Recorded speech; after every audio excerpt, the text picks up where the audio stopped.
A woman without kids should just leave, they said firmly. Yeah, I'm leaving you to start a family with someone younger, they announced.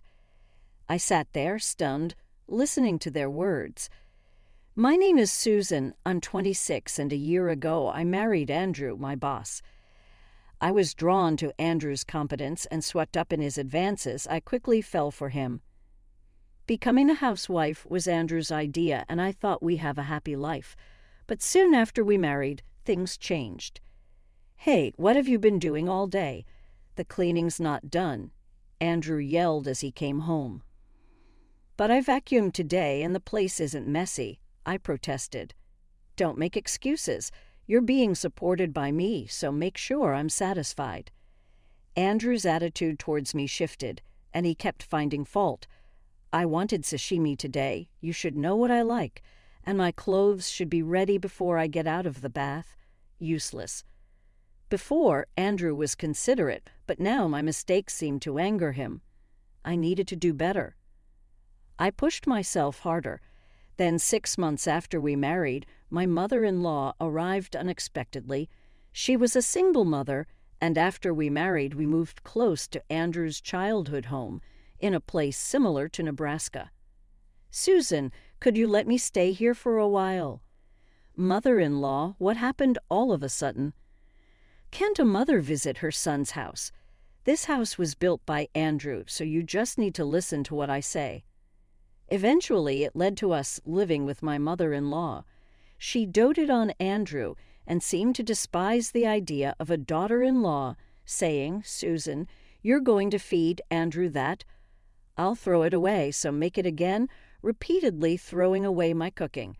Or looking at my clothes when I was about to go out, she would say, you're going out in such indecent attire.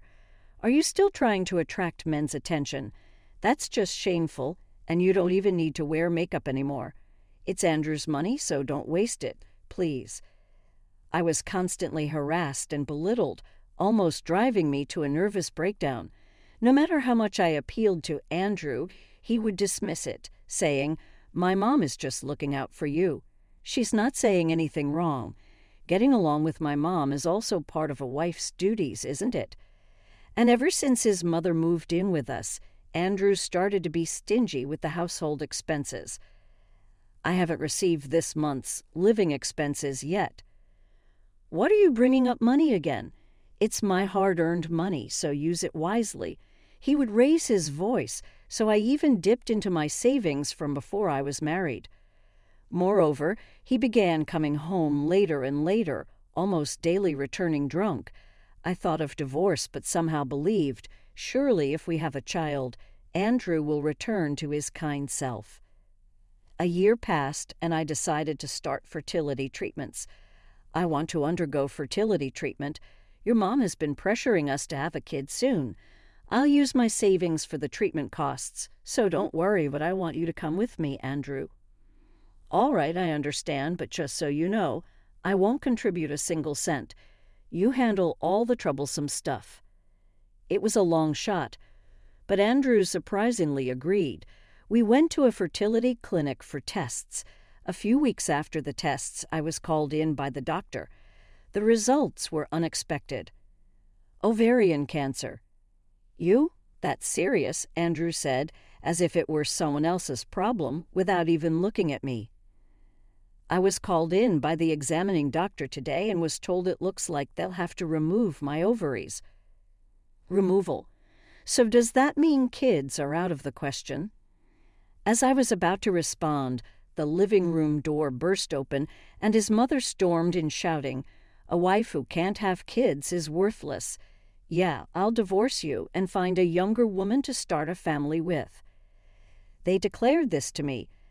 I listened in a daze, but was finally able to give up on Andrew. I filed for divorce. There was no division of assets or alimony. I left with virtually nothing but the clothes on my back. And then one day I was called from behind, and when I turned around, Andrew and my former mother-in-law were standing there. You're Susan, right? Long time no see. I never thought I would run into them again, and I was frozen in shock. Andrew started talking to me as if nothing was wrong. You look well. I heard you had cancer. Thought you might be dead by now, but good to see you're alive," he said with not a shred of delicacy. When I ignored them, he said, "What's with the cold shoulder? I got remarried after we split, but man, the young one doesn't get pregnant and complains a lot, so I ended up divorcing again. Young girls are cute, but they just don't have the patience. You're old and without ovaries, so you must be lonely, right? I'll keep you company." "Oh, Andrew, you're so kind. Since I'm getting on in years, I'll let you take care of me. That way you can stay with Andrew too. It's not a bad deal, right?" The former mother-in-law chimed in. They started saying whatever they wanted, and I was dizzy from their audacity. "Well, it's a problem if you can't have kids, so maybe I'll get a young mistress to have them. Since you can't, you'll just have to deal with it." "Mistress? You think you can get a young mistress now?" I said coldly. Andrew and the former mother-in-law were wide-eyed, probably because I never talked back during our marriage. "Do you even see yourself in the mirror? Sure, you were somewhat decent looking back in the day, but now your balding is noticeable, and you're just a scruffy middle-aged man. No young girl would want to be with you. You should really know your place." "What the hell, Susan? It's rude to say that after not seeing each other for so long." "Who's being rude? You call me old, but I just turned 30 while you're much older than me. You were already in your 40s before we married, and it's been 5 years since then. You're the real old man. Where do you think you'll find a young girl who'd choose someone like you? Girls have the right to choose too." "Cut it out, will you? We've talked for a while, but I couldn't care less about what's going on with you. Your new wife, she was the bartender from the club you practically lived in before our divorce, right? How did you? You thought I didn't know. Any woman would notice if you started being stingy with money and coming home late, and you weren't even trying to hide it. How can you be so surprised? I just didn't say anything at the time of our divorce because I was done with it all. Don't be a sore loser. You're just jealous because a young, cute girl took me away from you, and you left in despair the moment I decided to divorce you. I had no love left for you, and let me make it clear, since you seem to be misunderstanding, you didn't get remarried because you're a catch. It was because you were a good customer who spent a lot of money. She was after your wallet. You really should take a harder look at yourself." Andrew was speechless, his mouth agape in surprise. In fact, after undergoing fertility tests, I secretly followed Andrew to make sure he wouldn't find out. After Andrew entered what seemed to be a club with some colleagues, I was wondering what to do when a woman coming to work said, "Hey there, do you need something from our club?" "Ah, actually, I secretly followed my husband here." Well, why don't you sneak in then? You must have your reasons, right?" The woman let me in. "The thing is, my husband's been coming home late every day, and he's hardly giving me any money anymore." "The customer who just arrived, that's Andrew, right?" "Yeah, that's right. Does he come here every night?" "Sure does. He's quite the regular here, probably frequents other places too. He spends a lot of money, so people think he's pretty well off." "No, I know because we worked at the same company. He's not really high earning." "I see. So he's not bringing money home anymore, right? Maybe he's in debt. You might want to consider getting away." "Oh, but since he's thought to be well off, there are a few girls here seriously trying to catch Andrew's attention. To be frank, even an old guy like him can get some action if he has money. If things continue this way, it wouldn't be surprising if an affair starts. Then you're stuck with an old man who doesn't contribute financially, cheats, and offers nothing good. Not receiving financial support is considered financial abuse, so you should take the alimony and run." "Yeah, maybe I'll think about it." Later on, the results of her deliberation would lead to divorce, but that advice undoubtedly gave her a push. Back then, I didn't ask for alimony, just didn't want the hassle. Even if I had asked, he probably wouldn't have had the money to pay anyway. Then I turned my attention to my former mother-in-law. "What are you even saying? Why would you want to care for someone who harasses and disrespects you? Do you even realize that neither you nor your son are worth that trouble? How dare you say that? My Andrew eyes. He might be your pride and joy, but what's there to boast about? He's a 45-year-old middle-aged man, past his prime, spending his money in nightclubs. No young and pretty woman would see the benefit in marrying, let alone dating him. It's not about benefits, it's about marrying for love. That's the point. He lacks qualities that make him lovable, and when you complained about young people not enduring enough, it's not about their tolerance. It's your unreasonable expectations. Probably demanded meals to suit his mood, forbade makeup, right? That's why his second marriage failed too. At my words, the two of them started to rant and rave. During my marriage, I used to get depressed from their criticism and was afraid of Andrew's disapproval to the point of not being able to talk back. But now nothing they say affects me. I was about to leave when Andrew shouted, "Enough." "Ready? I thought you were lonely and reached out, but you're getting way too cocky. Just shut up and listen to me." As Andrew raised his hand towards me, I instinctively closed my eyes, expecting to be hit. But when nothing happened, I cautiously opened my eyes. Andrew's raised hand was being held back by a man from behind. Andrew froze in shock, but seeing his face, I felt relieved. "Who the heck are you? Stay out of this if it's none of your business." "It is my business. He is my husband." "What? You're her husband?" "Yes, that's right. I'm currently the happiest I've ever been in my life. There's no room for you guys to interfere." "Nice to meet you. I'm Neil, Susan's husband. I was just using the restroom over there, so I had Susan wait for me. I never imagined something like this would happen just because I stepped away for a moment. Could you please stay away from my wife?" "Oh, really? You sure have strange tastes, marrying a woman like her. She's already an old lady, and on top of that, she can't have kids. Well, sorry she's my leftovers, but take good care of her, okay?" Suddenly, Andrew spoke to Neil with a sneering laugh. Neil looked at Andrew with a chilly gaze and said, "I've heard about you, but you really are the worst kind of person. How can someone become as low as you?" "Well, considering who your mother is, maybe it can't be helped." "What did you say?" "You're much worse for saying such things to someone you've just met. Why don't you remember what you've said to my wife, who is now a stranger to you, before you speak, let alone trying to hit her? I won't let you pretend that never happened." Stared down by Neil, Andrew suddenly found himself at a loss for words. Neil might look kind, but he's tall and well-built. To Andrew, who's just a middle-aged man with a bit of a belly, Neil must seem quite intimidating. "Mommy!" Suddenly, a child's voice could be heard, and a kid clung to my legs, ignoring Andrew and his companions, who were looking confused. I picked up the child. "Mommy, I did a P.E. That's great. Let's thank Daddy for helping, shall we?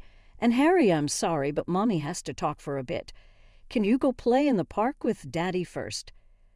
Who are these, Grandma and Grandpa? His innocent question almost made me burst into laughter. To him, Andrew looked old enough to be a grandpa. That's how aged Andrew appeared. They're strangers. They tried to bully Mommy, so Daddy scared them away. "Mommy, are you okay?" "I'm fine. We'll be right there."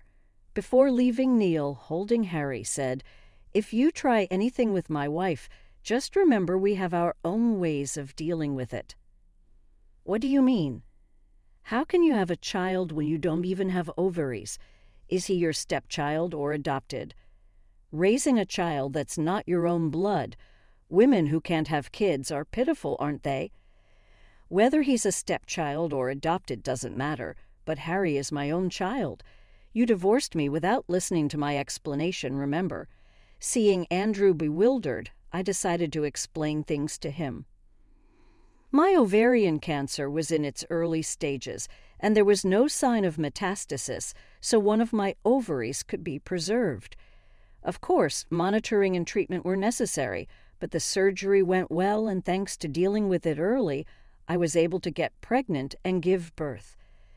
What if that was the case? You should have just said so. I was going to tell you, but without any explanation you decided that I couldn't get pregnant, that you didn't want a woman like that, and you slapped me with divorce papers, didn't you? Anyway, I don't think the outcome would have been any different even if I had explained. You were infatuated with a young and cute club bartender. When I said that, Andrew awkwardly looked away. I thought about leaving these two, but before I did, I decided to give Andrew a dose of reality. Well, I managed to have a cute little one, but you should be more worried about yourself than others, huh? What do you mean by that? Exactly what I said. You felt sorry for me because you thought I couldn't have kids, but it turns out you're the one who will never have a child that's biologically yours. What do you mean? If I wanted to, I could easily find a young woman. That's not the issue. It's not about whether the other person is young or not. The problem is with you. Huh? What are you talking about? Do you remember when you went with me to get tested just to maintain your appearance? I found it odd when Andrew easily agreed to infertility treatment, even though I was the one paying for it. But the reason became clear while we were at the clinic during the tests. I was complimented by several nurses about Andrew. Men often dislike undergoing tests for infertility. I mean, we do ask them to provide a sperm sample at the clinic, so I get it. But it's really nice to see a husband who cooperates from the start. Even the head doctor told me this, and I had an epiphany. Andrew just wanted to look good in front of the hospital staff. It wasn't that he was cooperative with the infertility treatment. He just wanted to improve his public image, especially in front of people I interacted with. Ah, so what? I went to hear the test results by myself. You probably wanted to come just to boost your reputation among the nurses. But then my cancer was discovered, and I was suddenly called in. You couldn't come because of work, and you hardly paid any attention to my cancer, so you must have completely forgotten your own test results, right? Or did you not listen because you were so confident there wouldn't be any issues with you?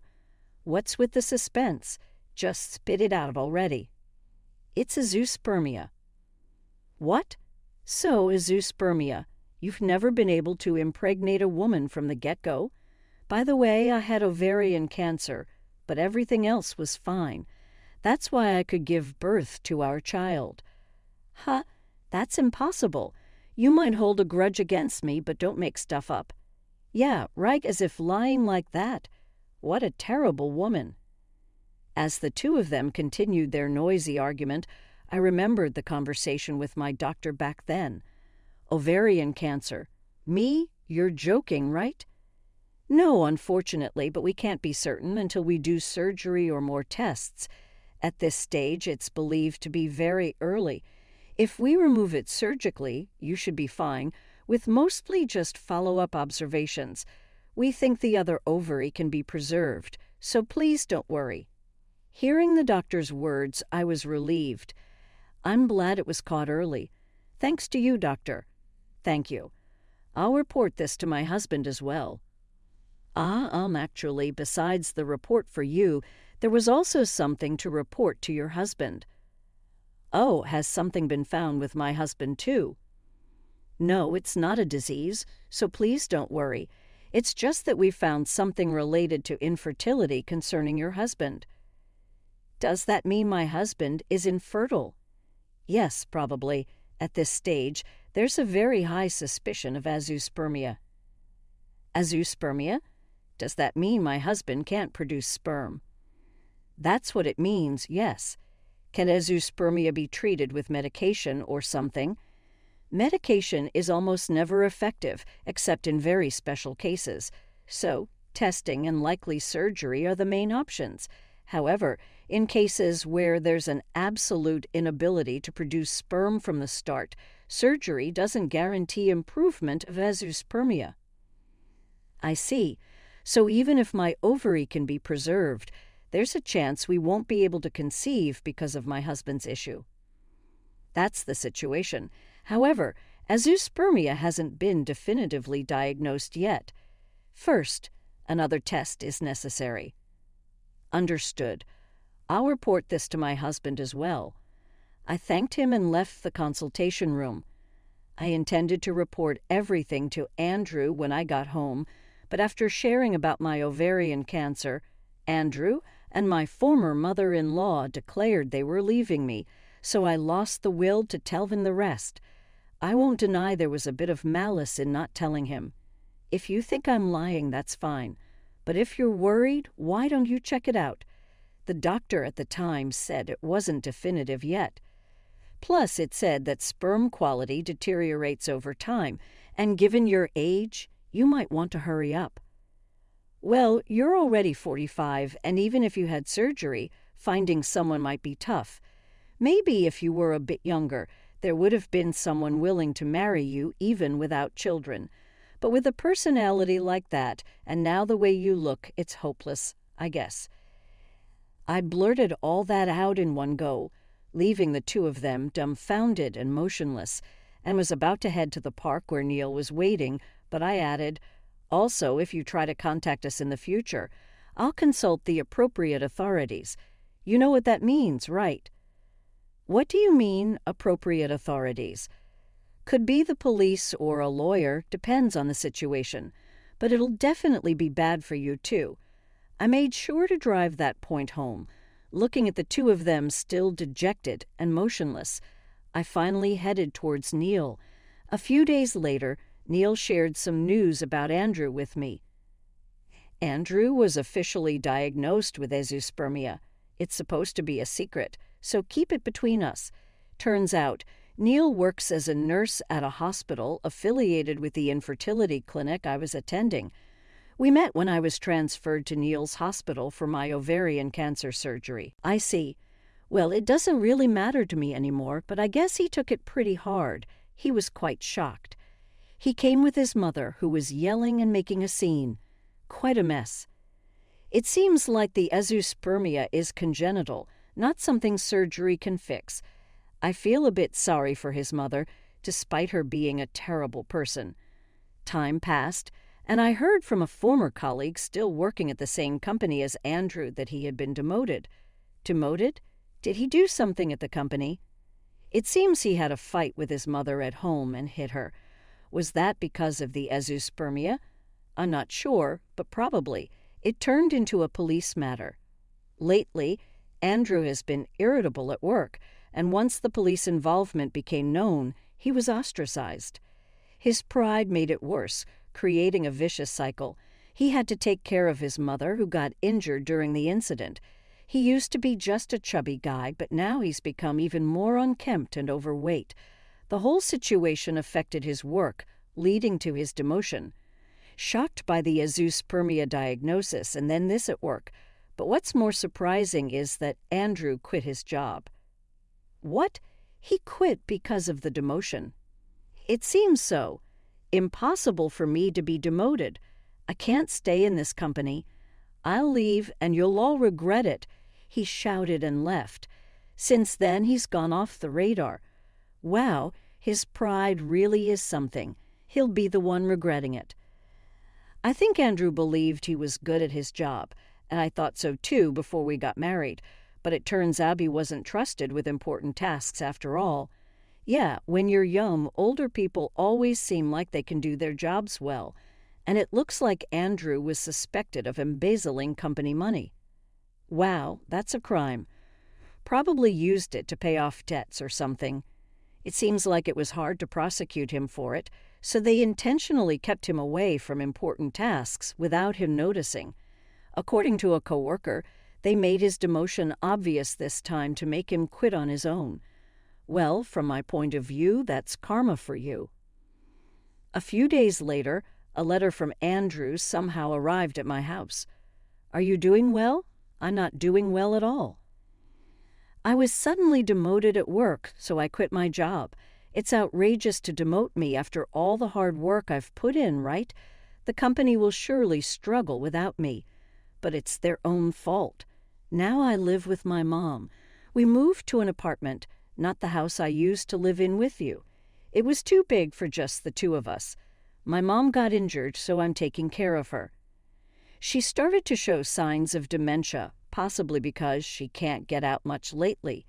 Even now, she often mentions Susan's name. I think she misses you. Truth be told, I still love you, Susan. I remember the room you kept so tidy and the meals you cooked for me, and I regret what I did to you. Susan, please come back. You have a child now, so I don't think you'd mind that I'm infertile. I'll even forgive your current husband if you return to me. You're happier with me, I'm sure. I hope Susan chooses the right future. After reading Andrew's letter, I laughed and tore it up. I'm curious about how he got my address, but we're planning to move soon anyway because our family is growing. The only good thing is that Andrew's genes won't be passed on